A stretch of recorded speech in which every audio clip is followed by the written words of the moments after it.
I never believed in fate until the night I solved a puzzle on a napkin and felt the entire room go silent. It was a Tuesday, the kind of unremarkable evening where the city hummed with its usual chaos, and I sat tucked into the corner booth of Vincenzo's, a restaurant far too expensive for my graduate student budget, but my best friend Marina had insisted. Her family owned the place, and she'd pulled me there to celebrate my thesis defense with champagne. I couldn't pronounce and pasta that melted on my tongue. "You're too serious, Alara." Marina laughed, refilling my glass. "One night. Just enjoy it." But my mind was already elsewhere. While she chatted about her latest dating disaster, I'd absently pulled out a pen and started working on the cryptography problem that had been haunting me for weeks. The napkin became my canvas: numbers, symbols, patterns flowing from muscle memory. It was a mathematical riddle my professor had mentioned in passing, something about an unsolvable sequence that had stumped researchers for decades. I didn't notice when Marina stopped talking. I didn't notice when the ambient conversation around us dimmed. I only noticed when a shadow fell across my table, and a voice like smoke and midnight spoke directly behind me. "You just solved the Marconi sequence." My pen froze. The voice wasn't a question, it was a statement, heavy with something I couldn't name. Authority, danger, certainty. I turned slowly, and the world tilted. He stood there in a charcoal suit that probably cost more than my entire year's tuition, his presence commanding every molecule of air in the room. Dark hair swept back, sharp jawline, and eyes God. Those eyes the color of storm clouds before lightning strikes. He wasn't looking at the napkin. He was looking at me, with an intensity that made my breath catch somewhere between my lungs and my throat. "I what?"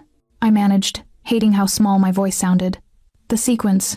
He gestured to my scribbled napkin, with one hand, the other resting casually in his pocket.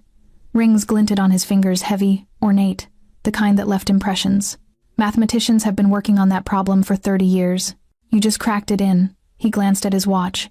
A sleek piece of machinery that could have bought a car. 17 minutes. Marina had gone completely still beside me, her face drained of color. That's when I noticed the restaurant. Every table had quieted.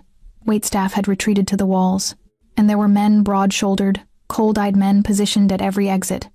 "It's just a puzzle," I said, my academic brain trying to process while my survival instincts screamed that something was very, very wrong. "Nothing is just anything." He pulled out the chair across from me, didn't ask, simply claimed the space and sat with the fluid grace of a predator settling before a meal. Alara Thorne, 26, doctoral candidate in applied cryptography at Westbridge University, graduated summa cum laude, lives alone in a 4th-floor walk-up on Amsterdam Avenue, drinks black coffee, runs every morning at 6, and has no idea that the theoretical puzzle you just solved contains the encryption key to a network worth $300 million. Ice flooded my veins. "How do you—" "I make it my business to know everything." He leaned back, and I caught the glint of something metallic beneath his jacket. A gun. He was wearing a gun in the middle of a crowded restaurant, and no one seemed surprised. The question is, why does a brilliant mathematician waste her time in academia when her skills are worth so much more? "Who are you?" My hands trembled, so I pressed them flat against the table. "Dante Luciano." He said it like I should know, like the name itself was a weapon. And then I remembered. Whispers. News reports quickly buried. The name that surfaced when organized crime was mentioned in hushed tones by people who knew better than to speak too loudly. The Luciano family controlled half the city's underground money laundering, smuggling, protection rackets. And sitting across from me, looking at me like I was an equation he intended to solve, was the man who controlled it all. I should go." I started to stand, but his hand moved across the table, not touching me, but the gesture alone froze me in place. "Sit." One word. Absolute. "And God help me." I sat. "I'm not interested in whatever you think I can do for you," I said, trying to inject steel into my voice. "I'm a student. I solve theoretical problems. That's all." "That's never all." His gaze dropped to the napkin, then back to my face, studying me with unnerving focus. "You see patterns others miss. You find solutions where none exist. That's not theory, Alara. That's power." He paused, and something shifted in his expression, something almost human beneath the ice. And power, in the right hands, changes everything. "I'm not interested in your world. You're already in it." He gestured subtly, and one of his men approached, placed a folder on the table between us. 3 days ago, someone stole data from one of my operations, encrypted with a sequence similar to what you just solved. I have people, very expensive people, who couldn't crack it. Yet you did it on a napkin while drinking wine. I stared at the folder like it might explode. That's not my problem. It is now. He opened it, revealing photographs, grainy, surveillance-style images of people I didn't recognize. Because whoever encrypted that data knows about you. They've been watching, waiting to see if anyone could solve what they created. He slid one photo toward me, and my blood turned to winter. It was me, leaving my apartment, entering the university, sitting in this very restaurant, taken from across the street through the window. Someone had been following me. Why? The word barely made it past my lips. Because brilliance is rare, and in my world, rare things are either protected. His eyes locked onto mine, something dark and possessive, flickering there, or destroyed. The restaurant felt like it was closing in, the walls pressing closer. You're trying to scare me. I'm trying to save you. He stood, buttoning his jacket with practiced efficiency, and suddenly I could breathe again, almost. You have 2 choices, Alara. Come with me now. Let me keep you safe while you help me identify who's targeting both of us. Or walk out that door and hope they're kinder than I am when they find you. That's not a choice. That's a threat. It's reality. He extended his hand, an invitation, a command, a promise wrapped in danger. I don't have time for pretty lies. Someone wants what you know. I want to make sure you survive long enough to use it. Marina grabbed my wrist, her voice urgent and terrified. Alara, don't. Please. Just do what he says. I looked at Dante Luciano, at the man whose name made grown men flinch, whose world was built on violence and shadows, and saw something I didn't expect. Beneath the ruthless exterior, in the barely perceptible tension around his eyes, I saw concern. Real, human concern. How do I know you won't hurt me? I whispered. His jaw tightened. You don't. But I've never lied to protect someone's feelings, and I won't start now. You're valuable. That makes you mine to protect. And I protect what's mine. The possessiveness in that statement should have terrified me. Instead, it sent a shiver down my spine that had nothing to do with fear.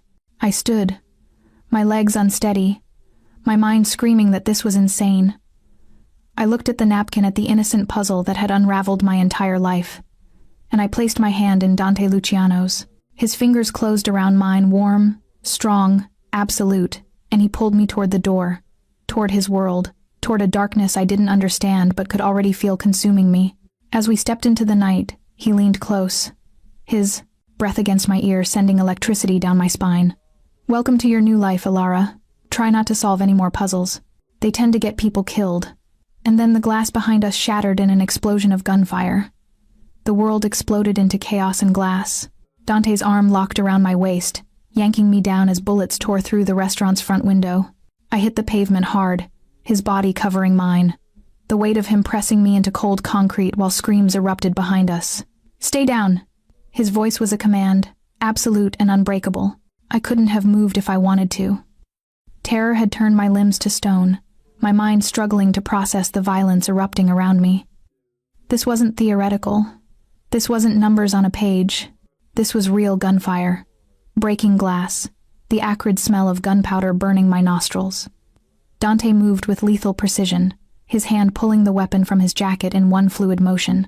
He fired 3 shots into the darkness across, the street's sharp cracks that made my ears ring, and somewhere in the shadows, someone screamed. Russo! Get her to the car! He barked. A massive figure appeared beside us, one of the men I'd seen inside the restaurant. He grabbed my arm with surprising gentleness considering his size, hauling me to my feet while Dante provided cover, his movements controlled and brutal. Move! Move! Russo pulled me toward a sleek black car idling at the curb, its door already open. I stumbled forward, my heels catching on the pavement, my academic brain trying desperately to make sense of senseless violence. Another spray of bullets hit the car's hood, sparks flying, and Russo shoved me inside with enough force to bruise. Dante slid in beside me a heartbeat later, slamming the door as the driver punched the accelerator.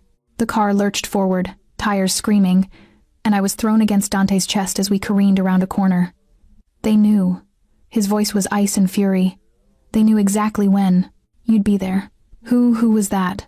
I couldn't stop shaking, adrenaline making my teeth chatter. Confirmation that I was right.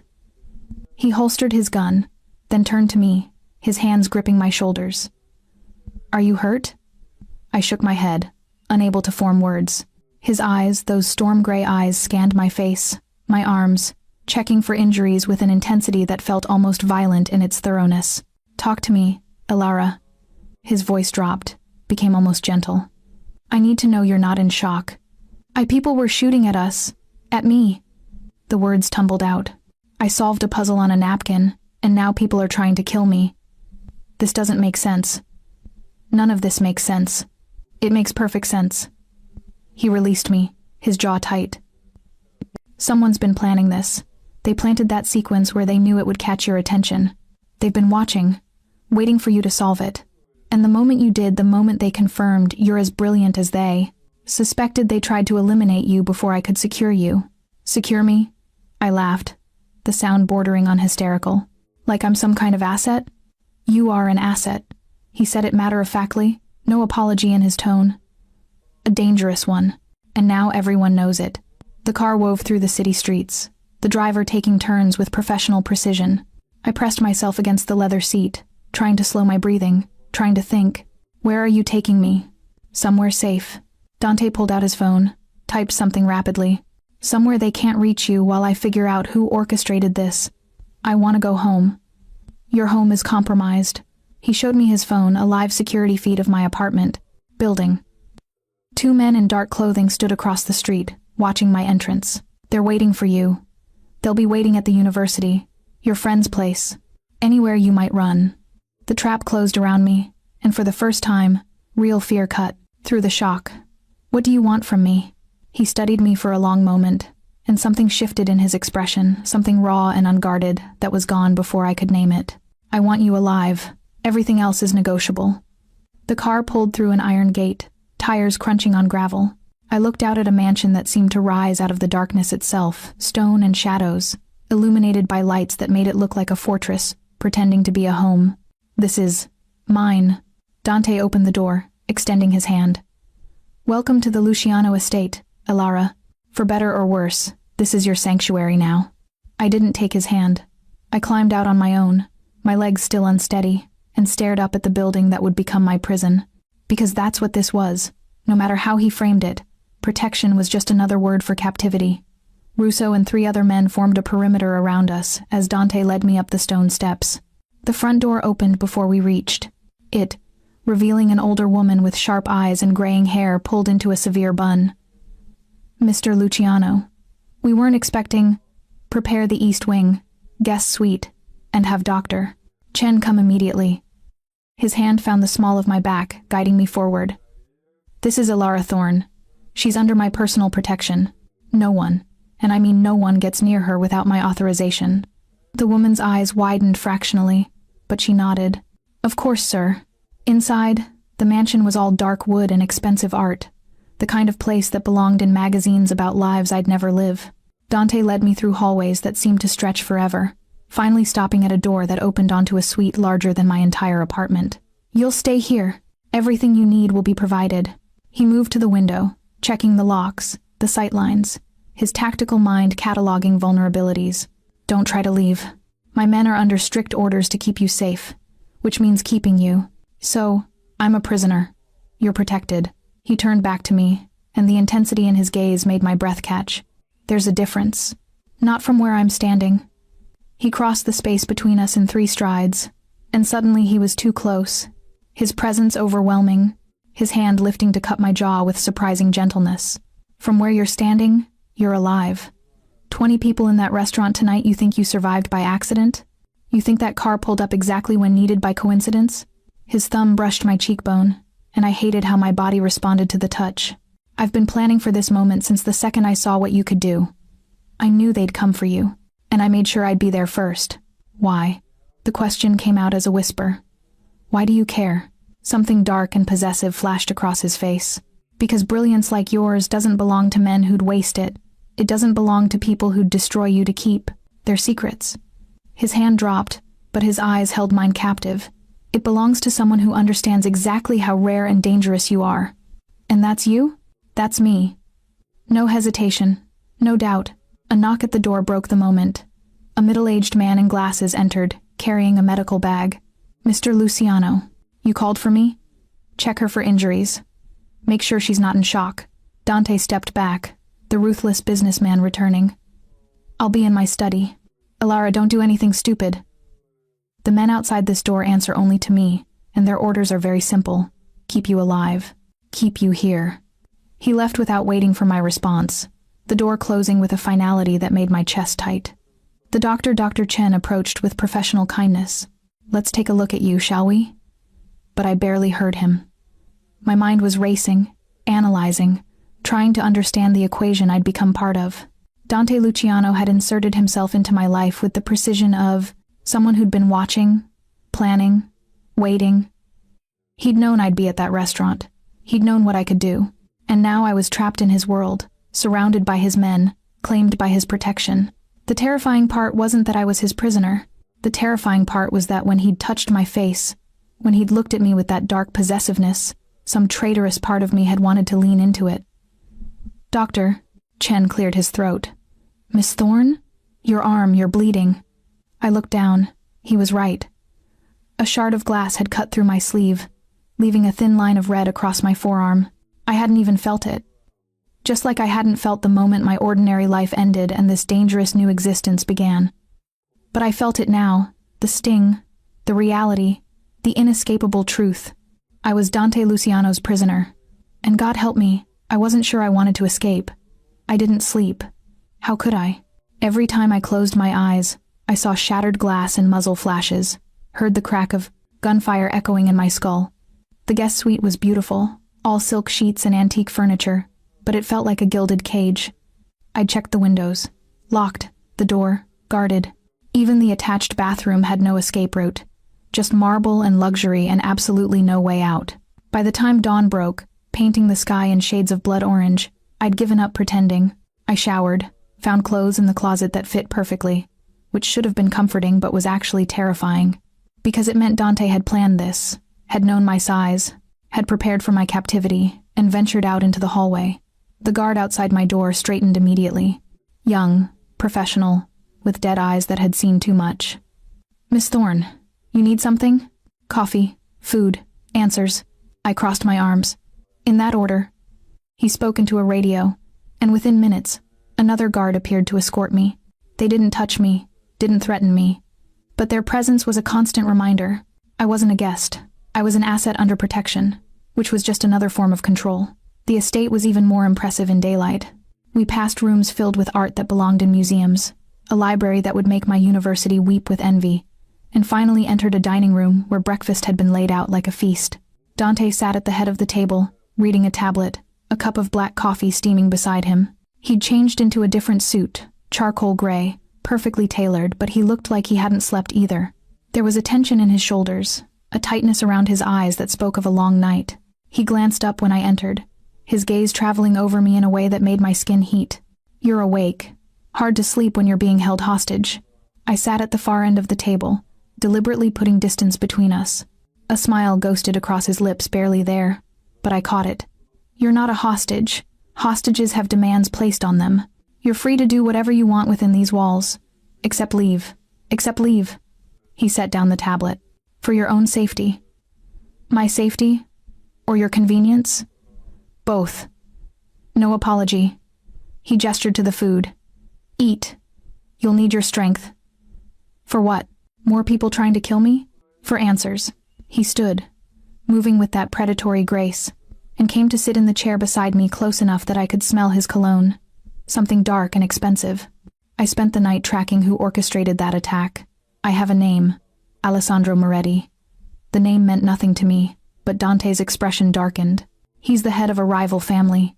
Brilliant, ruthless, and obsessed with cryptography. For the past 5 years, he's been building an encrypted network communications, financial transfers, everything protected by codes he creates personally. Dante pulled up a photo on his tablet, showing a man in his 50s, distinguished and cold. 3 days ago, someone stole his encryption keys, codes worth hundreds of millions in protected assets, and the only way to recover them is to crack a mathematical sequence he designed to be unsolvable. Understanding dawned, cold and terrible. The sequence I solved. Exactly. Dante's jaw tightened. He planted it deliberately, released it into academic circles, underground forums, anywhere someone brilliant might see it. He was fishing for the one mind capable of solving what he created. And I took the bait. You solved the impossible. Which means you're now the only person alive who can decrypt his entire network. Dante's hand moved to the table, inches from mine.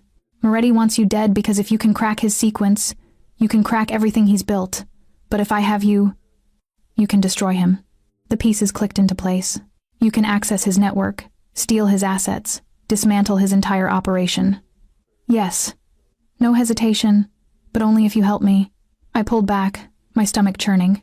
You want me to use my research, my skills, to help you commit crimes. I want you to use your brilliance to survive. His voice dropped, became almost gentle. Moretti won't stop, Ilara. He'll send more men, better men. He'll burn down everything you love to get to you. Your only chance, our only chance, is to beat him at his own game. By becoming like him? By being smarter than him. Dante's eyes locked onto mine, and I saw something there I didn't expect: respect. You don't belong in lecture halls teaching theories to students who'll never appreciate what you can do. You're wasted on academia. Your mind is a weapon, Ilara. The question is whether you'll let me teach you how to use it. I should have said no. Should have demanded he let me go. Called the police. Something. But the academic in me, the part that lived for impossible problems, was already intrigued. What exactly are you asking? Work with me. Decrypt Moretti's network. Help me identify his operations, his weaknesses. He leaned closer, and I could feel the heat of him, the dangerous magnetism. In return, I keep you safe. I give you resources no university could match. And when this is over, when Moretti is no longer a threat, you walk away with enough money to fund any research you want. Complete freedom. Or I become collateral damage when your enemies find me. Not while I'm breathing. The absolute certainty in his voice sent shivers down my spine. I protect what's mine, Ilara. And right now, you're mine. That possessiveness again. It should have repulsed me. Instead, it made something low in my belly tighten with dangerous heat. I need to think. Think fast. He stood, buttoning his jacket. Moretti knows you're here. He knows I'm protecting you. Which means he's planning his next move right now. We don't have the luxury of time. He started to leave, then paused at the door, looking back at me with an expression I couldn't read. For what it's worth, I'm sorry. Sorry you got pulled into this. Sorry your brilliant mind made you a target, but I'm not sorry I found you first. His voice roughened. Because if Moretti had gotten to you, you'd already be dead. At least with me, you have a chance. Then he was gone, leaving me alone with impossible choices and dangerous thoughts. I poured myself coffee, my hands shaking slightly. Everything he'd said made a sick kind of sense. I was trapped, not just in this mansion, but in a situation with no good exits. Run, and Moretti would find me. Stay, and I'd become complicit in Dante's war. But there was a third option he hadn't mentioned. Solve the problem. My mind was already working, analyzing the pattern I'd seen on that napkin. If I could crack Moretti's sequence completely, understand not just the solution, but the methodology, I might be able to create a counter-encryption, something to protect myself, something to level the playing field. I pulled out my phone, which surprisingly still worked, though I suspected every call was monitored, and started sketching formulas on a napkin the staff had provided. Ironic, really. Another napkin, another puzzle. But this time, the stakes weren't theoretical. This time, the wrong answer meant death. I was so absorbed in the mathematics that I didn't notice when Dante returned, didn't hear him enter until he spoke directly behind me. You're already working on it. I jumped, my pen skittering across the napkin. He stood there, jacket removed, sleeves rolled to his elbows, looking at my work with something like admiration. I'm trying to understand the problem, I said defensively. That's not the same as agreeing to help you, isn't it? He moved closer, looking over my shoulder at the equation spreading across the napkin. You can't help yourself. You see a pattern. You need to solve it. It's not about right or wrong for you. It's about the pure satisfaction of finding the answer. He was right, and I hated that he understood me so clearly. Tell me about him, I heard myself say. About Moretti. If I'm going to do this, and I'm not saying I am, I need to understand who created this sequence. The mathematics don't exist in a vacuum. They're an expression of thought, of personality. Dante pulled out a chair, sat beside me, close enough that our shoulders almost touched. Alessandro Moretti is a sadist wrapped in sophistication. He doesn't just want to win, he wants you to know you've lost. Wants to watch you break. He's been building his empire for 20 years. And every piece is protected by codes so complex, most people don't even try to crack them. But you did. I tried. I failed. The admission clearly cost him. I'm good with numbers, strategy, seeing 10 moves ahead. But pure mathematics like this, it's beyond me. That's why when I saw you solve that sequence, I knew. He stopped, jaw tightening. Knew what? His eyes met mine, and the intensity there stole my breath. Knew you were the answer I'd been looking for. The weapon I needed. The one person who could shift the balance of power in this city. I'm not a weapon. No. His hand lifted, fingers brushing a strand of hair from my face in a gesture so gentle it contradicted everything I knew about him. You're so much more dangerous than that. The touch lingered, and neither of us moved. The air between us crackled with tension, fear, and fascination mixing into something I didn't want to name. Then his phone buzzed, shattering the moment. He checked it, his expression darkening. What is it? Moretti just made his move. He stood abruptly. He's taken someone you care about. My blood went cold. Who? He showed me the screen. A photo of Marina, bound to a chair, terror in her eyes, a message typed below. Trade. The girl for your friend. Midnight. Come alone. The napkin crumpled in my fist as rage and fear warred inside me. I'm going, I said, my voice shaking. No. She's there because of me. Because I solved that damn puzzle. Which is exactly why you're not going. Dante's hand caught my wrist. Firm, but not painful. It's a trap, Ilara. He wants you emotional, reckless. He wants you to walk right into his hands. So we just leave her? No. His eyes hardened into something absolutely lethal. We make him regret he ever touched someone under my protection. But we do it my way. Smart, strategic. His grip tightened fractionally. Trust me. I looked at this man, this dangerous, ruthless criminal who held my life in his hands and made a choice that would change everything. Okay, I whispered. I trust you. The words hung between us, weighted with more than either of us acknowledged. Dante's expression shifted, something vulnerable flickering across his face, before the mask returned. Then let's go to war. The planning room was pure tactical efficiency screens covering one wall, showing surveillance feeds, maps of the city marked with territories, and a table covered in weapons that made my stomach turn. Dante stood at the center of it all, transformed. Gone was the man who'd touched my face with gentleness. This was the Mafia boss, cold, calculated, absolute in his authority as he directed his men with precision that spoke of experience with violence. Moretti's holding her at the old textile factory in Red Hook. He tapped a location on the map. 3 exits, 2 levels, heavy guard presence. He's expecting either a trade or a tactical assault. His eyes found mine across the room. We're giving him neither. Russo leaned forward. What's the play, boss? Distraction and extraction. Dante pulled up blueprints of the factory. Russo, you take Team Alpha through the south entrance. Make noise, draw their attention. Marco, Team Bravo hits the north quiet, unseen. You find Marina, you get her out. No heroics, no engagement, unless absolutely necessary. And you? Russo asked, though his expression said he already knew. I'm walking through the front door with exactly what Moretti wants. Dante's gaze locked onto me. Bait. Absolutely not. I stepped forward, my heart hammering.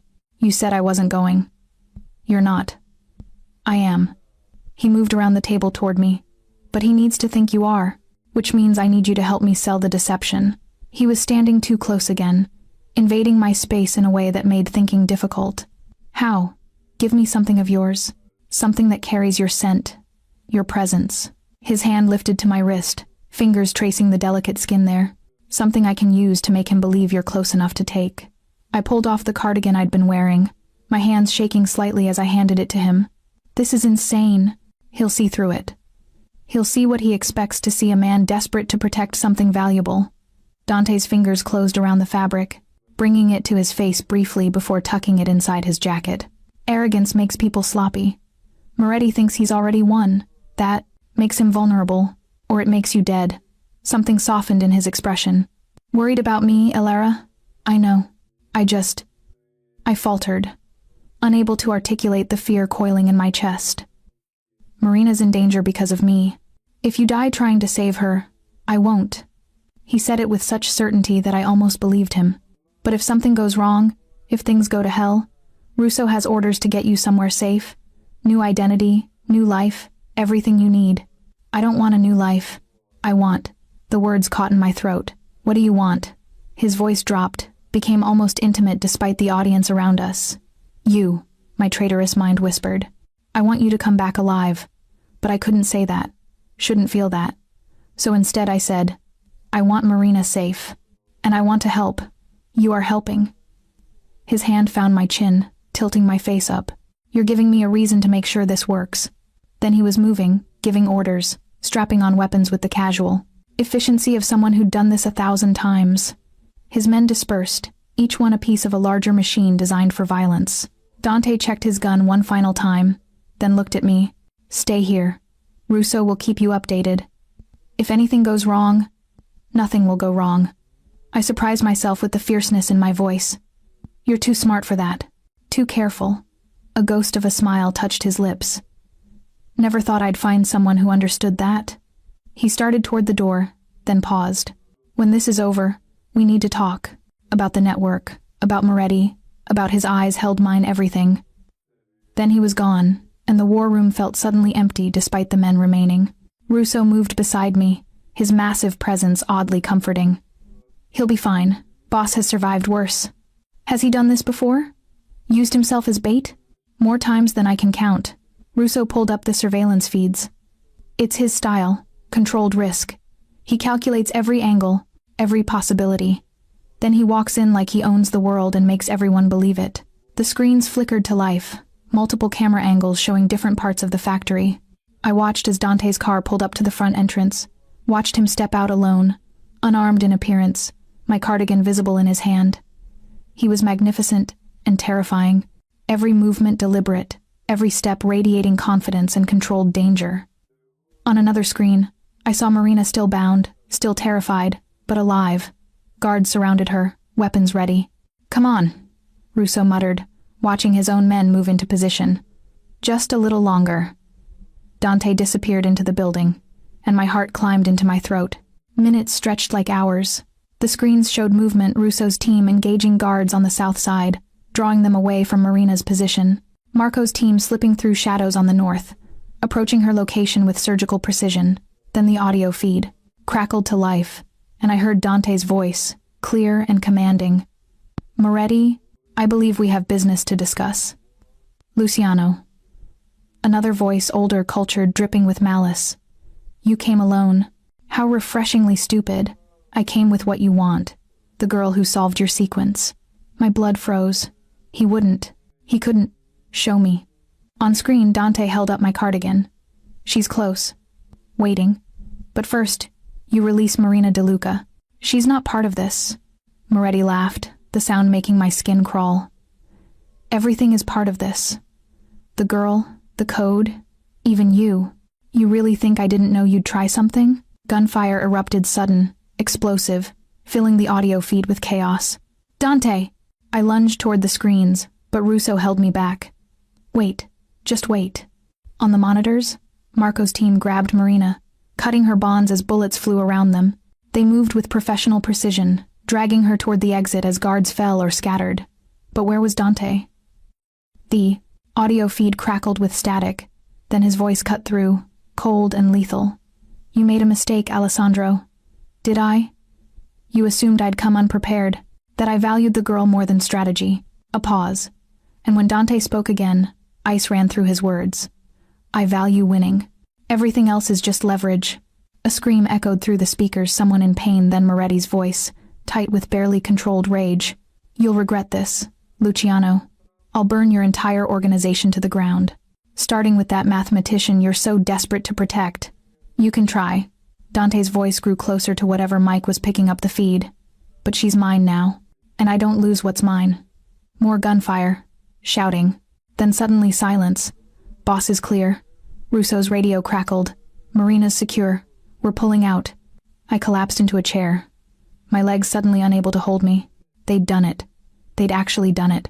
20 minutes later, Dante walked into the war room, his suit jacket torn, a cut above his eyebrow bleeding, but alive, whole. Our eyes met across the room, and something passed between us.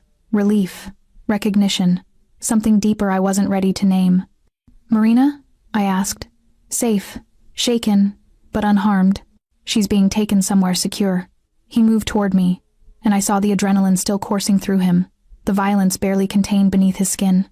"You were right. I am too smart to fail. You're also bleeding. Occupational hazard." He touched the cut absently, smearing blood across his fingers. "Small price for success." I stood, grabbed a first aid kit from the table, and before I could question the impulse, stepped close. "Sit. Let me clean that." He stared at me for a long moment, something unreadable in his expression. Then he sat, letting me tend to him. My hands trembled slightly as I cleaned the wound, hyper-aware of how close we were, how his eyes never left my face. The intimacy of the moment felt more dangerous than the faux violence that had preceded it. "You scared me," I admitted quietly. "When I heard the gunfire, when I couldn't see you on the screens, you care?" He said it like he was discovering something precious and fragile. "You actually care if I live or die?" "Of course I care. You just risked your life for my friend." "Not for your friend." His hand caught my wrist, stilling my movements. "For you. I did it for you." The admission hung between us, loaded with implications neither of us was ready to face. "Dante, I know." He released me, standing abruptly. "It's too soon, too complicated. You're here because you have no choice, and I'm—" He stopped, jaw tightening. "I'm the monster keeping you in a cage. You're not a monster." His laugh was bitter. "You don't know the things I've done, Ilara. The lives I've taken, the orders I've given. Tonight was nothing, a skirmish. If you knew the truth, then tell me." I stepped closer, my fear warring with something else. "Show me who you really are." He looked at me then, really looked at me, and I saw the war raging behind his eyes. The ruthless boss versus the man who'd held my cardigan like it was precious. The killer versus whoever he became when he touched my face with gentleness. "Not tonight," he said finally. "Tonight, you should rest. Tomorrow." His eyes darkened. "Tomorrow, we start decrypting Moretti's network, and you'll see exactly what kind of monster I am." He left before I could respond, and I stood alone in the war room, my heart racing, my mind spinning. I'd crossed a line tonight. I'd stopped seeing him as just my captor, and God help me, I wasn't sure I could go back. For 3 days, I lived in numbers. Dante had transformed an entire wing of the mansion into a workspace for me. Computers, whiteboards covering every wall, access to databases I definitely shouldn't have had. It was everything a mathematician could dream of, if that mathematician didn't mind that the data she was decrypting belonged to a criminal empire. But I'd made my choice. Marina was safe, relocated to a secure apartment under Dante's protection until this was over. And I was here, buried in Moretti's encryption, finding patterns in chaos. Dante worked beside me, not helping with the mathematics. He'd been right. Pure theory was beyond him, but providing context. Names, operations, the human element behind the numbers. We fell into a rhythm. Me at the whiteboard, him at the desk with his laptop, cross-referencing my findings with intelligence his network provided. It was domestic, in a strange, twisted way, and terrifyingly comfortable. There. I circled a sequence on the board, my third cup of coffee going cold beside me. That's the pattern. He's using prime factorization as the base, but he's layered it with— I paused, something clicking into place. Dates. He's using dates as variables. Dante looked up from his laptop. "What kind of dates?" "Personal ones. Birthdays, anniversaries, significant events." I turned to face him, excitement pushing aside exhaustion. Moretti's encryption isn't just mathematical, it's emotional. Every key is tied to something that matters to him personally, which makes it nearly impossible to crack unless you know his history. Which we do. Dante's eyes gleamed. "Russo, pull up everything we have on Moretti's family. Births, deaths, marriages, everything." Within an hour, we had a timeline of Alessandro Moretti's life laid out like a blueprint, and as I plugged those dates into the encryption sequence, the code began to unravel. "My God," I whispered, staring at the data appearing on screen. "This is everything. Financial transfers, communication logs, names of every operation, every person on his payroll. Enough to destroy him completely. Dante stood, coming to look over my shoulder. So close I could feel his heat, smell that dark cologne that had become familiar. You did it, Ilara. You actually cracked the uncrackable. I should have felt triumphant. Instead, I felt hollow. What happens now? You use this to dismantle his empire? Start a war? I use this to end the war before it truly begins. His hand rested on the desk beside mine, almost but not quite touching. Moretti's power comes from mystery, from the belief that his network is impenetrable. Once I prove it's not, once I start exposing his operations, cutting off his resources, he becomes just another old man with delusions of control.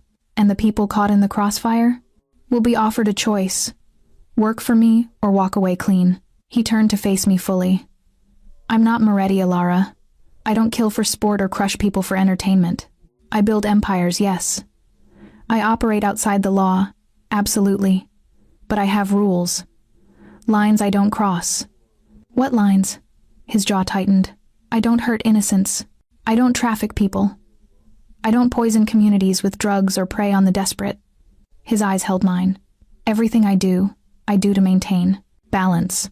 To keep predators like Moretti from running unchecked. That's rationalization. You're still a criminal. Yes. No denial. No prettying it up. I am. And you're helping me, which makes you complicit. So either judge me and yourself together, or accept that morality isn't as black and white as your academic world pretends. The truth of it hit hard. I was complicit. Had been since the moment I'd agreed to decrypt the sequence. No amount of justification changed that. I should hate this, I said quietly. Hate you. Hate what I'm becoming. But you don't. He moved closer, eliminating the distance between us. You hate that you don't hate it. You hate that solving these puzzles makes you feel alive in a way teaching theory never did. You hate that you look at me and see, he paused, something vulnerable flickering across his face. Possibility instead of monster. Stop. My voice shook. Stop pretending you know what I feel. I'm not pretending. His hand lifted to my face, fingers tracing my jawline with devastating gentleness. I see you, Ilara. Really see you. The brilliant mind, yes, but also the woman who's tired of being safe, who wants something more than the narrow path academia offered. You're drawn to this world the same way you're drawn to impossible problems because safe and easy bore you. You're wrong. But my body betrayed me, leaning into his touch. Am I? His thumb brushed my lower lip, and heat flooded through me. Then why are you still here? You could have demanded I let you go, could have found a way to escape, but you haven't, because some part of you, his voice dropped to a rough whisper, wants to stay. I'm afraid of you. The confession tore out of me. Good. You should be. His forehead touched mine, and we were breathing the same air, existing in the same impossible moment. I'm afraid of you too. Why? Because you make me want things I can't have. Make me question choices I've lived with for years. You walk into my world and suddenly everything I've built feels... He stopped, jaw clenching. Insufficient. Like I've been living half a life and didn't know it until you showed me what I was missing. My heart hammered against my ribs. Dante. The door burst open. Russo entered, his expression grim. Boss, we've got a problem. Dante stepped back, the moment shattering, but his eyes held mine for one more heartbeat before he turned. What is it? Moretti knows. About the decryption, about the girl cracking his codes. He just sent a message. Russo held out his phone. The image on screen made my blood run cold.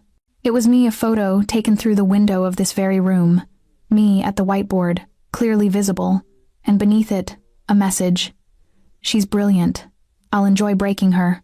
Slowly. How did he... I couldn't finish the sentence. Inside man. Dante's voice went arctic. Someone in my organization is feeding him information. He turned to Russo. Lock down the estate. No one comes. In or out. I want every single person vetted within the hour. And double Ilara's security. She doesn't leave my sight. On it. Russo left, already barking orders into his radio. I wrapped my arms around myself, suddenly cold. He's going to come for me, isn't he? He won't stop until I make him. Dante's hand found my shoulder, firm and grounding. This changes nothing except our timeline. We use what you've decrypted to hit him hard and fast, cut off his resources before he can mobilize. We go to war tonight. Tonight? Fear spiked through me. We don't have a choice. He turned me to face him. Moretti's desperate now. Desperate men do terrible things. The only way to keep you safe is to eliminate the threat completely. By killing him. If necessary. No hesitation. I won't apologize for protecting you, Alara. Won't pretend there's a gentle solution to this. Moretti wants you dead or worse. I want you alive. It's that simple. Nothing about this is simple. No. He agreed. But the choice is, I can let you go, hand you off to some federal protection program, let you disappear into a sanitized life where you'll always be looking over your shoulder. Or you can stay. Let me end this. Let me. His hand cupped my face. Keep you safe. The only way I know how. Through violence. Through absolute and overwhelming force. Yes. His eyes searched mine. I won't lie to you. Tonight will be brutal. People will die because I order it. And when it's done, when Moretti is no longer a threat, you'll know exactly what I'm capable of. You'll know the monster you've been sleeping under the same roof with. And then what? Then you decide. His thumb traced my cheekbone. Stay or go.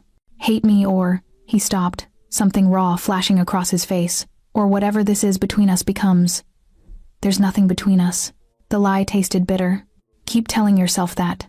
He leaned close, his lips brushing my ear. But we both know you're lying. Then, he was gone, leaving me shaking and confused and terrified of how much I wanted to believe him. I turned back to the whiteboard, to the data that had sealed both our fates. In the margins, almost without thinking, I started calculating probabilities, success rates, casualty estimates, trying to quantify the violence about to unfold. But some equations had no clean solutions. Some problems could only be solved through fire and blood. And as I heard Dante giving orders in the next room, his voice cold and commanding, I realized I'd stopped trying to escape. I'd started trying to understand. And that was far more dangerous than any encryption Moretti could create. Midnight came like a blade. I watched from Dante's study, a room that had become our war room as his men geared up. Weapons, body armor, tactical equipment spread across tables like instruments of surgical violence. He'd insisted I stay behind, locked in the mansion's safe room, but I'd refused. If this is happening because of me, I need to see it. He'd stared at me for a long moment, then nodded. Then you'll see everything. No shields. No pretty lies. Now I sat in a leather chair, surrounded by monitors showing live feeds from his men's body cameras, and watched Dante Luciano go to war. The targets were surgical. 3 of Moretti's key operations, hit simultaneously. A money laundering front masquerading as an art gallery. A warehouse storing weapons and contraband. And a luxury penthouse where Moretti's top lieutenants held court. Dante's voice crackled through the comms, cold and absolute. Rules of engagement are simple. Anyone armed is a target. Anyone surrenders, they're detained. Moretti's inner circle, I want them alive. We're sending a message, not creating martyrs. The attacks began with brutal efficiency. On one screen, Russo's team breached the warehouse smoke grenades, suppressed gunfire, men falling before they could raise alarms. On another, Marco's group swept through the gallery, zip-tying terrified accountants while confiscating hard drives and files. But Dante had taken the penthouse himself. I watched him move through the building like death personified. His team covered corridors while he walked straight through the front door. Weapon drawn, every movement controlled and lethal. "Luciano!" someone shouted. Gunfire erupted. Dante didn't flinch. He returned fire with precision, 2 shots, center mass, and the shooter dropped. Another man emerged from a doorway, and Dante was on him in seconds, disarming him with brutal efficiency before slamming him against the wall. "Where's Moretti?" His voice was ice. "Go to hell." Dante's fist connected with the man's jaw. Wrong answer. "Where is he?" I flinched, unable to look away. This was the man who'd touched my face with gentleness, who'd decrypted centuries of art history to make conversation with me, and he was also this brutal, ruthless, capable of violence that made my stomach turn. The interrogation continued until the man broke, gasping out an address. Dante released him, letting him collapse to the floor before speaking into his comms. "Moretti's at the old cathedral on 5th. Marco, redirect your team. Russo, secure the warehouse and meet me there." "Boss, that's exposed ground." Russo's voice crackled. Could be a trap. It is a trap. Dante checked his weapon, reloading with practiced ease.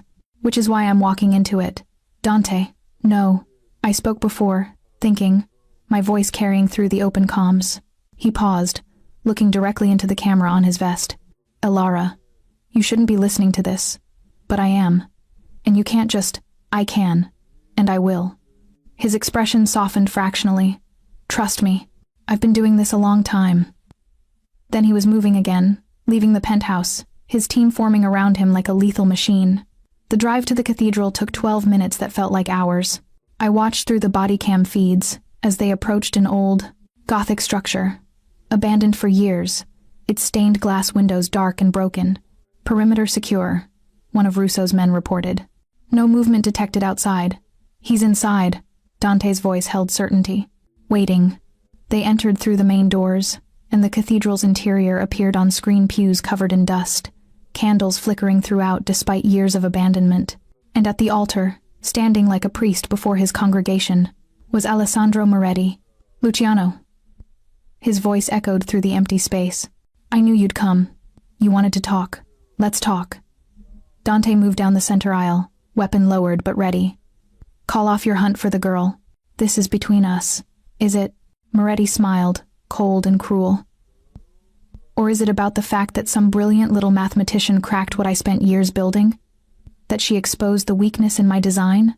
He shook his head. She has to die. You know that. It's not personal. It's necessity. Everything is. Personal when you threaten what's mine. Ah, yes. Yours. Moretti's laugh was ugly. You're no better than me, Dante. You just dress your obsession in prettier words. She's not your woman, she's your prisoner. Your asset. You'll use her brilliance until it's depleted, then discard her like everyone else you've consumed building your empire. You don't know me. I know men like us don't get happy endings. We don't get the girl, the redemption, the peaceful life. Moretti spread his arms. We get power, control, and eventually, a bullet from someone younger, hungrier, more ruthless. Then you understand why this ends tonight. Moretti's expression shifted, and suddenly the cathedral exploded with movement. Men emerged from behind pillars, from the choir loft. Weapons raised. Dante's team returned fire instantly, the sacred space transforming into chaos. I watched, hands pressed to my mouth, as bullets shredded ancient wood and shattered what remained of holy glass. Dante moved, through it like a dancer fluid, precise, deadly. He took down 2 men, disarmed a third, all while advancing on Moretti. It's over, Alessandro. He had to shout over the gunfire. Your operations are burning. Your people are scattering. Surrender now, and I'll let you live. Live as what? A broken old man? Moretti pulled a gun from his jacket. I'd rather die a king. He raised the weapon not at Dante, but toward the camera, toward the feed I was watching through. But first, I'm sending you a message about the cost of loving dangerous things. He fired. The screen went black. Dante, I screamed, lunging toward the monitors, trying to find another angle, another camera feed, nothing but static. Then Russo's voice, tight with urgency. Boss is down. I repeat, boss is down. The world stopped. Everything. My breathing, my heartbeat, time itself simply ceased. Dante was down. Dante was hurt. Dante might be moving him to extraction point, Russo continued. Someone call doctor. Chen, now. I ran. I didn't think, didn't plan. Just ran through the mansion toward the entrance where they'd bring him. Guards shouted at me to stop, to stay in the secure area, but I didn't care. Couldn't care. He'd walked into danger for me, had taken a bullet meant as a message about me, and I'd been too blind to see what was happening until it was too late. The cars screeched up to the entrance, and Russo was out first, barking orders. Then they were carrying him, Dante, covered in blood, unconscious, his face pale in the moonlight. Where? I could barely form words. Where is he hurt? Shoulder. Went clean through, missed the artery. Dr. Chen was already there, moving with professional calm. Get him to the medical suite. Now. They swept past me, and I followed, numb with shock. The next hours blurred together. Doctors, nurses, Dante apparently kept on staff, surgical equipment that shouldn't exist outside a hospital. I sat in the hallway outside, blood on my hands from where I'd touched his shoulder before they'd pulled me away. and waited. Russo sat beside me, his usual stoic expression cracked with worry. He'll be fine. Boss has been shot before. Survived worse. That's supposed to comfort me? It's supposed to be truth. He looked at me, really looked at me. You love him. I don't. We barely. The denial died on my lips. I don't know what I feel. Yes, you do. You're just too scared to say it. Before I could respond, Dr. Chen emerged. He's stable. The bullet did minimal damage. He'll be in pain for a few weeks, but he'll recover fully. Relief hit me so hard I nearly collapsed. Can I see him? He's sedated, but yes, briefly. The medical suite was pristine, filled with equipment that probably cost millions. And in the center, in a bed that looked too soft for the hard man lying in it, was Dante. He looked younger somehow, vulnerable. The ruthless Mafia boss stripped away to reveal just a man. A man who'd nearly died protecting me. I moved to his bedside, my hand finding his. His fingers were cold, and I rubbed them gently, trying to give back some of the warmth he'd shown me. You're an idiot, I whispered. Walking into that cathedral. Taking that risk. Tears burned my eyes. You don't get to die. Not for me. Not before the words caught. Not before I figure out what this is, what we are, what we could be. His eyes fluttered open just barely, drugged and unfocused. Elara? I'm here. I squeezed his hand. I'm right here. Moretti? Dead. Your men confirmed it. It's over. Something like satisfaction crossed his face. Good. You're safe now. Free. His eyes started to close again. You can leave. Go back to your life. Forget this nightmare. What if I don't want to? His eyes opened again, searching my face with whatever clarity the drugs allowed. Don't want what? Don't want. To leave? To forget. To go back to a life that feels empty now that I've seen. I stopped, my heart hammering. Now that I've known you. You don't mean that. You're just... He winced, pain cutting through the sedation. In shock. Grateful. It'll pass. Stop telling me what I feel. The words burst out, raw and honest. Stop deciding for me what I should want. You've given me choices at every step, stay or go, help or refuse, live in your world or walk away. So let me choose this. Choose what? I leaned close, my lips near his ear. You, this, whatever terrifying, dangerous, impossible thing is happening between us, let me choose it. His hand tightened around mine, and when he spoke his voice was rough with more than pain. You're choosing hell, Elara. My world doesn't have happy endings. Then we'll make our own ending. I kissed him.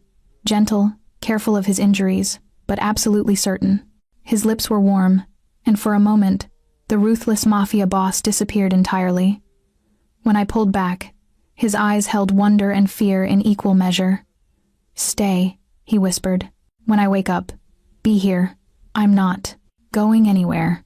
He smiled a real, unguarded smile that transformed his face before the sedation pulled him under. I sat beside him as dawn broke, our hands entwined, and made my choice. The mathematician had solved her most complex equation yet. The answer was him. Dante woke to pain and the scent of jasmine. For a moment, he couldn't process it. Pain was familiar, expected after a gunfight, but the jasmine, the warmth of a hand in his, the soft sound of breathing beside him that was unprecedented. He opened his eyes to find Elara asleep in the chair next to his bed, her head resting on their joined hands, dark hair spilling across the white sheets. She'd stayed, all night, apparently, judging by the way early morning light painted her features in gold. She was beautiful like this, unguarded, at peace despite sleeping in an uncomfortable chair beside a man who'd pulled her into his violent world. He should wake her, send her away, give her the escape route she deserved. Instead, he watched her sleep and let himself want impossible things. She stirred, her eyes opening slowly. When she saw him awake, her face transformed relief, and something warmer flooding her expression. You're awake. How do you feel? Her hand tightened around his, like I've been shot. He managed a smile despite the pain radiating from his shoulder. But I've had worse. That's becoming a concerning pattern. She sat up, and he immediately missed her closeness. Dr. Chen said you need to rest for at least a week. No work, no stress, no running my organization. He tried to sit up, immediately regretted it as pain lanced through him. Stop. Her hands were on his chest, gentle but firm, pushing him back down. You have people for that. Russo is handling everything. The only thing you need to do is heal. I'm not good at being inactive. Learn. Her eyes held his, and he saw steel beneath the softness. You took a bullet protecting me. The least you can do is let me protect you now from yourself, if necessary. Something in his chest tightened that had nothing to do with his injury. You kissed me last night. Color rose in her cheeks. You remember that? I'd remember that even if I were dead. His good hand lifted to her face, cupping her cheek. Tell me it wasn't just gratitude. Or pity. Tell me it was real. She leaned into his touch. Terrifying and probably insane, but real. You could still leave, you know. Moretti's gone. The threat's eliminated. I'd give you money, protection, a new identity. Stop trying to get rid of me. I'm trying to give you a choice that isn't tainted by obligation or fear. I had that choice the moment I solved that equation in the restaurant. I've had it every day since. She moved closer, her fingers tracing patterns on his uninjured arm.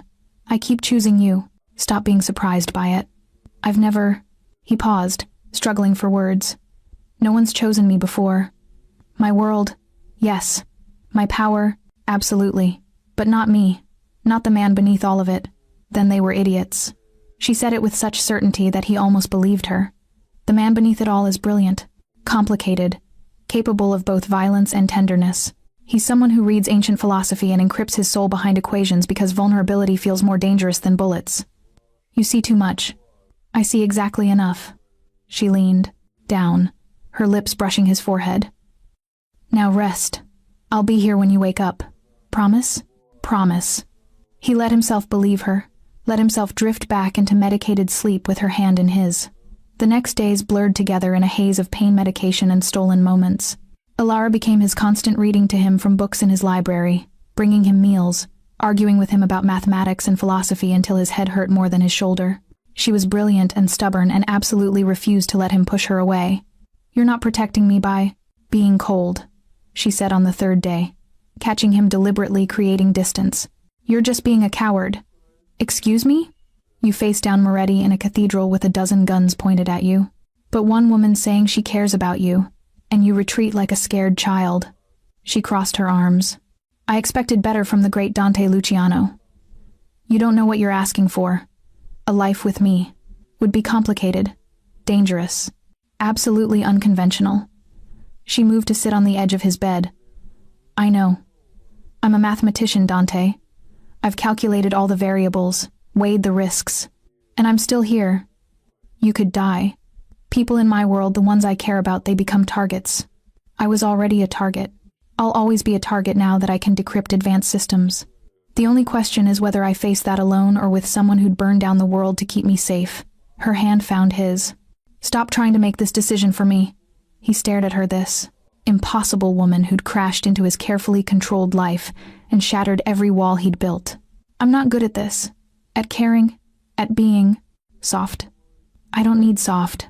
I need honest. She leaned closer. Can you give me that? Yes. The word felt like surrender and liberation at once. I can give you that. She kissed him, then deeper than that first tentative kiss, full of promise and heat and dangerous certainty. His good arm wrapped around her, pulling her closer despite the pain it caused, because having her near was worth any amount of discomfort. When they broke apart, both breathing hard, she smiled against his lips. That wasn't so hard, was it? You're going to be the death of me. Probably. She settled beside him, careful of his injuries. But what a way to go. For the first time in longer than he could remember, Dante Luciano laughed, really laughed, unguarded and genuine, and absolutely terrified of how much this woman had come to mean to him. But terror was familiar territory. And this time, he was brave enough not to run. Alara fell asleep against his side, her breathing evening out, and he held her while the city hummed beyond his windows. He'd built an empire on calculated risks and controlled violence, had survived decades in a world where weakness meant death. But this brilliant, stubborn woman choosing him despite every reason not to, this was the most dangerous gamble of his life. And for the first time, he hoped he'd live long enough to see how it played out. Outside, Russo stood guard, a slight smile crossing his normally stoic face as he monitored the security feeds. The boss had finally found something worth protecting beyond power, and God help anyone who tried to take it from him. 2 weeks later, Dante's shoulder had healed enough for him to return to work, and Alara discovered what it truly meant to be with a man who ran an empire built on shadows. She'd moved her workspace into his study, her whiteboards and equations sharing space with his surveillance monitors and encrypted files. It was strange, this blending of their worlds. She'd decrypt a complex algorithm while he negotiated territory disputes. She'd explain theoretical mathematics while he approved or denied requests that carried life or death weight. "You're too lenient," she commented one afternoon, reading over his shoulder as he reviewed a request for clemency from one of his lower-level soldiers who'd been caught skimming. "He has a family. Kids." Dante's fingers moved across the keyboard. "I'll dock his pay, reassign him somewhere he can't access funds, but I won't kill a man for making a desperate mistake. And if he does it again, then we revisit the conversation." He glanced at her. "You think I'm soft? I think you're more human than you pretend." She kissed his temple, a gesture that had become natural over the past days.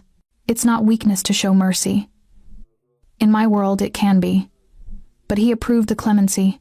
Anyway, these moments of gentleness were counterbalanced by reminders of the violence that underpinned everything. Alara learned to recognize the tension in Dante's shoulders when a situation required his direct intervention, learned the difference between business calls and the kind that made his voice drop to lethal calm. She was learning him both the man and the monster and finding the line between them thinner than she'd imagined. "I need to handle something tonight," he said during dinner, his tone careful. "Something you shouldn't see." "What kind of something?" "The kind that keeps people loyal through fear instead of respect." He set down his fork. "There's been talk.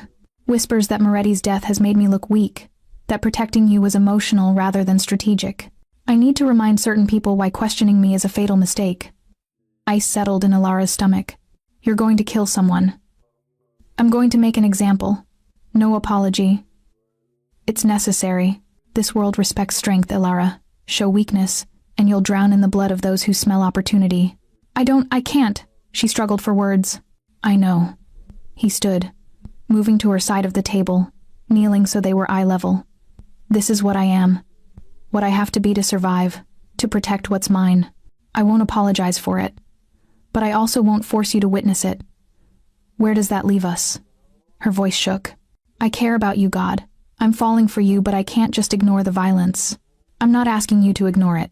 I'm asking you to decide if you can live with it." His hands found hers. "Because this is forever, Alara. If you stay, you're choosing all of it. The gentleness and the brutality. The man who reads philosophy with you, and the one who orders executions to maintain control." Tears burned her eyes. "How do you live with yourself? With the contradiction? By knowing that without the monster, the man you're falling for wouldn't exist. The empire I built protects thousands of people. The violence I commit prevents worse violence from men with no conscience at all." He wiped a tear from her cheek. "I'm not a hero, but I'm not Moretti either. I exist in the gray space between, and I've made peace with that. I don't know if I can.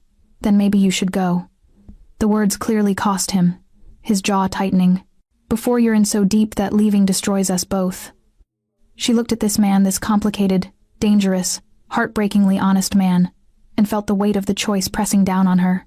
"I need time. To think. To—" She stopped, her mind already calculating variables, weighing outcomes. "I need to see it. The reality of your world without filters." Dante's eyes widened. "Alara, no. You don't want— Stop deciding for me." She stood, her own frustration boiling over. "You keep saying I have a choice, but you won't let me make an informed one. If I'm going to stay, I need to understand fully what that means, including the parts you want to hide from me. You'll hate me. Maybe. Or maybe I'll understand you better." She held his gaze. "Let me see all of you, then I'll decide." He stared at her for a long moment, war raging behind his eyes. Finally, he nodded. "Okay, but on one condition: if at any point you want to leave, if it becomes too much, you tell me, and we stop immediately." Agreed. Midnight found them in a warehouse on the edge of Dante's territory, the kind of place where concrete met shadows and questions went to die. Alara stood beside Russo, both of them positioned behind a one-way mirror that looked into a room where Dante stood across from a man tied to a chair. She recognized him from Dante's files, Vincent Chen, one of his mid-level operators who'd been caught selling information to a rival family. "This is your chance." Dante's voice came through speakers, calm and cold. "Tell me who you've been feeding information to, and I'll make this quick." "Vincent," spat Blood. "You've gone soft, Luciano. Everyone sees it. Chasing after some college girl like a lovesick fool."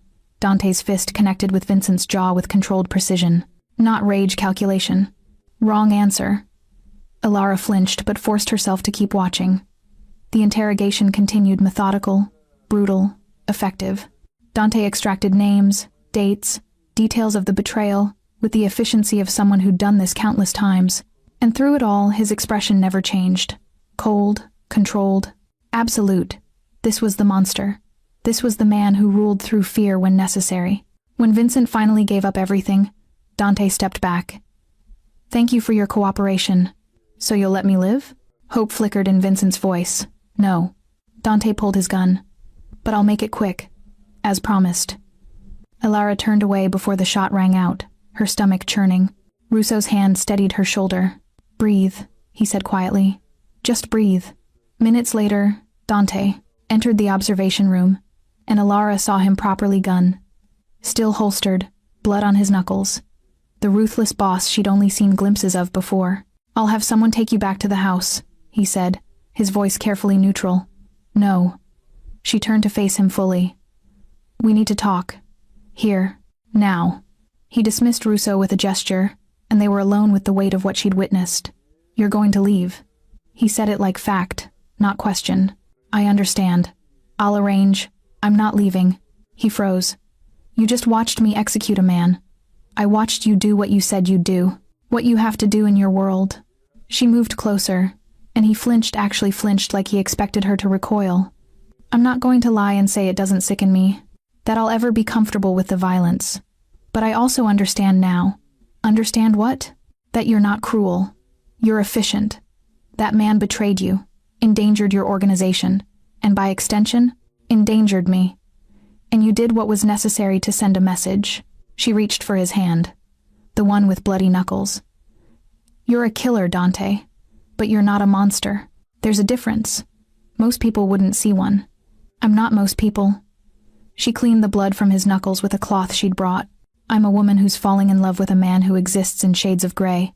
Who protects fiercely and loves," she paused, meeting his eyes, "if he lets himself." "Alara," his voice broke. "I'm staying. Not because I approve of everything you do, but because I understand why you do it. Because the man who reads poetry with me and the one who just executed a traitor are the same person, and I'm choosing both." He pulled her into his arms, careful of his healing shoulder, but desperate nonetheless. "You're insane, absolutely insane to choose this. Probably." She held him tighter. "But I've always been drawn to impossible problems, and you, Dante Luciano, are the most impossible one yet." He kissed her, then fierce and possessive and raw with emotion he'd kept locked away for years. When they broke apart, both breathing hard, his forehead rested against hers. "I love you," he whispered. "God help me. I love you. I love you too." The words felt like jumping off a cliff. "Even though I shouldn't, even though it's insane. Especially because it's insane." They stood in that warehouse, in the aftermath of violence, and chose each other completely. It wasn't pretty. It wasn't sane. But it was real. And for both of them, that was enough. The return to the mansion felt different, charged with an electricity that had nothing to do with danger and everything to do with the admission that still hung between them. "I love you." 3 words that changed everything. Dante had been quiet during the car ride, his hand never leaving hers, thumb tracing patterns on her palm that sent heat spiraling through her. The look in his eyes promised things that made her breath catch possession, desire, a hunger he'd kept carefully controlled until now. They entered through the private entrance to his wing, the part of the mansion Alara had never seen. His personal sanctuary, separate from business, from the world. "I've never brought anyone here," he said, leading her through rooms that spoke of wealth and carefully curated solitude. "This space is mine alone. Why show me now?" He turned to face her, his eyes dark with intent. "Because you've seen everything else. The violence, the business, the monster. Now I want you to see the man. Just the man. No armor, no performance." His bedroom was surprisingly simple. Expensive, yes, but understated. Books on nightstands, art on the walls that spoke to personal taste rather than investment value, a space that felt lived in rather than staged. "It's beautiful," she said softly. "It's yours." He moved closer, his hands finding her waist. "All of this. All of me. If you want it, I want it." Her hands slid up his chest, feeling his heartbeat accelerate. "I want you." The kiss was different this time, no longer tentative or careful. This was claiming. His mouth moved against hers with barely restrained hunger, hands threading through her hair, pulling her closer until no space existed between them. "Tell me to stop," he whispered against her lips. "Tell me if this is too fast. If you need, I need you." She cut off his words with another kiss, pouring every ounce of want and fear and love into it. "Now, Dante. Please." Something broke in him, the last remnant of control shattering. He lifted her effortlessly, mindful of his healing shoulder, carrying her to the bed. His body covered hers, warm and solid and absolutely focused on her. "I've wanted this," he murmured against her throat, lips trailing fire along her pulse point. "Wanted you since that first night when you solved the impossible and looked at me like I was the real equation to crack." His hands were everywhere, learning her, worshipping her, discovering what made her gasp and arch into his touch. Clothes disappeared with surprising efficiency, and then it was just skin against skin, heat building into something that felt inevitable and perfect. "You're mine," he whispered, his eyes locked on hers as their bodies aligned. "Say it. Say you're mine. I'm yours." The words came easy, natural. "And you're mine.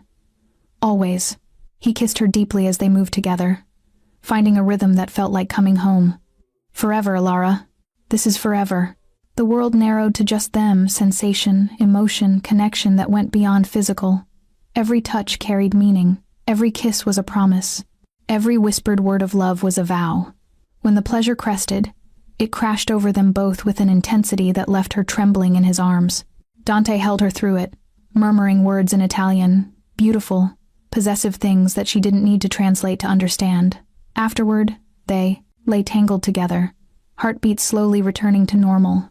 His fingers traced idle patterns on her bare shoulder while she mapped the scars on his chest. Evidence of a violent life survived. "No regrets?" he asked quietly. "None." She kissed one of the scars. "You? How could I regret the best thing that's ever happened to me?" His arms tightened around her. "You're it for me, Ilara. No one else. Nothing else. Just you." That's a lot of pressure. But she smiled against his chest. "You can handle it. You solved the Marconi sequence in 17 minutes. You can certainly handle loving a complicated criminal."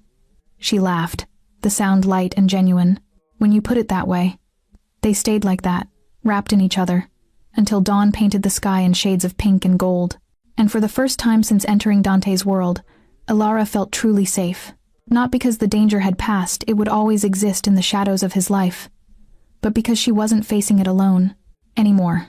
The next weeks fell into a new rhythm. Alara continued her work decrypting systems, but now for legitimate purposes, helping Dante's lawyers build cases against truly dangerous criminals, exposing human trafficking rings, tracking down predators who operated in the same shadows he did.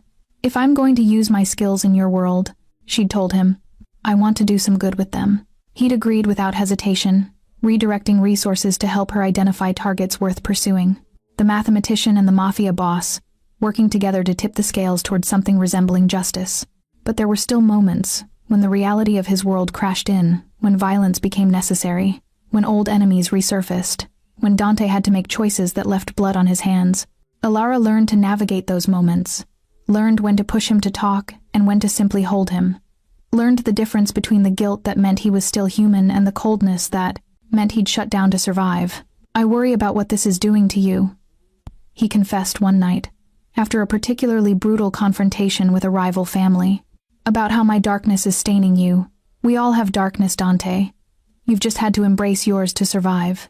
She cupped his face, forcing him to look at her. "But you're not defined by it. You're defined by the choices you make with it. And you choose to protect, to build, to love. That's not stained.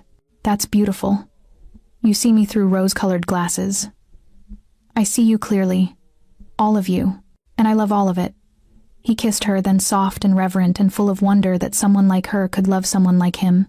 They'd found an impossible balance, the mathematician and the monster, the academic and the criminal. Two people who should never have worked but somehow did. It wasn't perfect. It would never be simple. But it was theirs. And that made it everything. 6 months after solving a puzzle on a napkin, Elara Thorne stood on the balcony of Dante's estate and watched the city lights twinkle like captured stars. So much had changed. The university had accepted her resignation reluctantly, but accepted it nonetheless. She'd published 2 papers under a pseudonym, groundbreaking work in cryptography that was already reshaping the field. And she'd built a life in the shadows with a man who ruled them. Thinking too loud, Dante's voice came from behind her, his arms wrapping around her waist as he joined her on the balcony. I can hear your brain calculating from inside. Just reflecting. She leaned back against his chest, fitting perfectly against him, on how one equation changed everything. Best equation I've ever seen. He kissed her temple. Though I might be biased, they stood in comfortable silence, watching the city that was both their playground and their battlefield. In the distance, sirens wailed a reminder that the world kept spinning, kept generating chaos and beauty, in equal measure. Russo told me you approved funding for that new women's shelter, Elara said. The one helping trafficking survivors. You suggested it. I just allocated resources. You do more than you let people know. The scholarship funds, the community programs, all of it hidden behind shell corporations, so no one connects it to Dante Luciano. She turned in his arms to face him. Why hide the good you do? Because the moment my enemies know what I care about, they'll try to destroy it. His hand cupped her face. Better to let them think I'm all monster. Keeps the things that matter safe. I'm a thing that matters and you haven't hidden me. No. His expression grew serious. You're different. You're the line in the sand. Everyone knows touch you, and I'll burn the world down. There's protection in that visibility. And danger? Always. He didn't lie to her, never had. But you're brilliant enough to handle it. Strong enough to survive it. We've proven that. It was true. Over the past months, they'd faced challenges together, rivals who tested Dante's resolve, enemies who tried to use Elara as leverage, moments when violence erupted into their carefully controlled existence. But they'd survived it all. More than survived. They'd thrived. I got something for you, Dante said, pulling a small box from his pocket. Elara's breath caught. Dante, it's not what you think. Well, not yet. He opened the box to reveal a key, ornate, antique, beautiful. This is the key to the East Wing Library, the private collection I told you about. First editions, rare manuscripts, mathematics texts that most people don't even know exist. You're giving me access to your secret library? I'm giving you everything. He closed her fingers around the key. The library, the resources, my complete trust. Use them however you want. Decrypt codes, publish research, teach if you want to. I'll support whatever you choose. Tears burned her eyes. I choose this, us, building something together. Even knowing what it costs, what it will always cost. Especially knowing that. She kissed him softly. I'm not naive anymore, Dante. I understand your world. The violence, the moral complexity, the constant danger. But I also see the good you do. The lives you protect, the balance you maintain. You're not a hero, but you're not a villain either. I'm a man who loves you. He said it simply, like it was the only truth that mattered.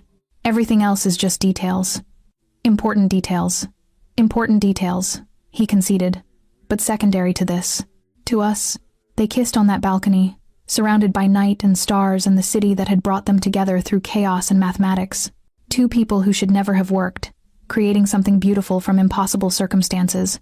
1 year later, Elara stood in front of a classroom, not a university lecture hall, but a converted warehouse in Dante's territory.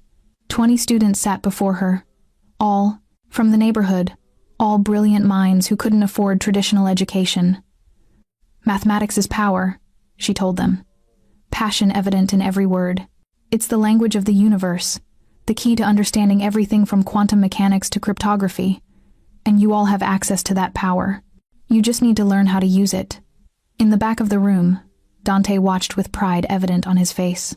This program, free education for gifted students from disadvantaged backgrounds, had been Elara's idea. He'd simply provided the resources. After class, she found him waiting. How'd I do? You were magnificent. He pulled her close. They're lucky to learn from you. We're lucky we can do this. Use your resources for something meaningful. Our resources, he corrected. You're as much a part of this empire now as I am. Partner in everything. It was true. Over the past year, Ilara had become integral to Dante's operations, not just as the woman he loved, but as a strategist, problem solver, and moral compass. She'd helped him reshape parts of his organization, focusing resources on ventures that did less harm, more good. They'd never be legitimate. That bridge had been burned long before she arrived. But they could be better, could use the power they had to create positive change alongside the necessary violence. I have something to ask you, Dante said as they walked to the car. And you can say no. There's no pressure. You're making me nervous. He stopped, turning to face her fully. Then he actually knelt on the sidewalk while his security team discreetly looked away. Ilara Thorne, you crashed into my life like a comet and changed everything. You saw the monster and chose to love the man. You took my darkness and found light in it. You're my partner, my conscience, my everything. He pulled out a ring, a beautiful sapphire surrounded by diamonds. I'm a criminal, a killer. I operate in shadows and make choices most people would condemn. But I love you with a ferocity that terrifies me. Marry me. Choose this life, this love, forever. Tears streamed down her face as she pulled him to his feet. Yes, 1,000 times yes. He slipped the ring on her finger, then kissed her with a passion that stopped traffic and made his security team smile despite their professional demeanors. You're mine, he whispered against her lips. Forever, she agreed. In the shadows and the light, in the violence and the peace, wherever this takes us. It's going to be complicated.